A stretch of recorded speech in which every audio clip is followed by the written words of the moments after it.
ümbritsev õhk on seal pluss 12 kraadi, siis meil kahe temperatuuri vahe, -20 pluss 12, meil on 32 kelvinit.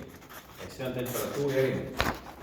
Sama igapäevane elu, kus me ise oleme, meil on õues -10 kraadi, meil on siin toas pluss 20 kraadi, meil on temperatuuri erinevus 30 kelvinit. Siia ei panda C-märki, et meil on Celsius. See näitab konkreetset temperatuuri. Temperatuuri erinevus on alati kelvinit. Kuigi 1 kelvin võrdub 1 Celsius, 10 kelvinit võrdub ka nii-öelda 10 Celsius. Aga temperatuuri erinevusi märgitakse kelvinites. Samamoodi on see ka, et ülekuumendus või siis alajahutus, kas siis superheat või subcooling, need alati antakse kelvinites. Alati. Siin üks näide kohe.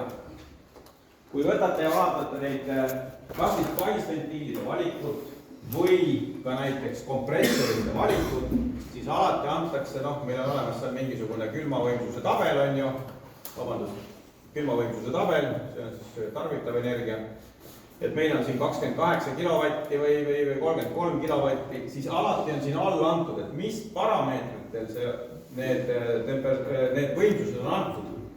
On antud aurustamistemperatuur, on antud kondenseerumistemperatuur ja siis on lisatud siia juurde, et alajahutus, ülekuumendus.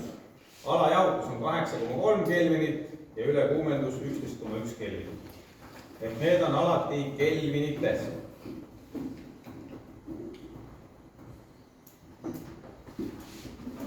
Ja muidugi kui neid igasuguseid tehnilisi andmelehti vaatate, siis on ka, et meie üldjuhul kasutame kas kilovatti või siis vatti, on ju, see on meile nii-öelda omane, aga tegelikult on olemas ka veel nii-öelda seda külma refrigeration tons, see on siis külma võimsus tonnides või siis on ka veel olemas on see BTU, mida meie ei kasuta.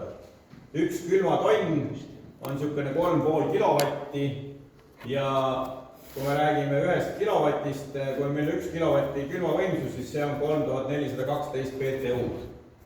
Kui tuleb teile kunagi ette niisugust asja. See on niisugused, need on Inglismaalt ja siis sealt Ameerikast pärit mõõtühikud, mida meil väga ei kasuta. Nüüd temperatuurist veel. Kui meil on ilustud Celsius, me oleme selle kõigega harjunud, siis ega see maailm ei saa ju olla ühesugune, et Ameerikas kasutatakse Fahrenheiti skaalat, tähistatakse siis nii-öelda Fahrenheitides ja kui me vaatame seda Fahrenheitide skaalat, et kui meil on näiteks 0 kraadi Celsiusi järgi, siis see tegelikult tähendab pluss 32 Fahrenheit. Ainukene numbriline väärtus, milles nad kokku langevad, on see, et kui on -40 kraadi Celsius, siis on -40 kraadi Fahrenheiti. Aga siit edasi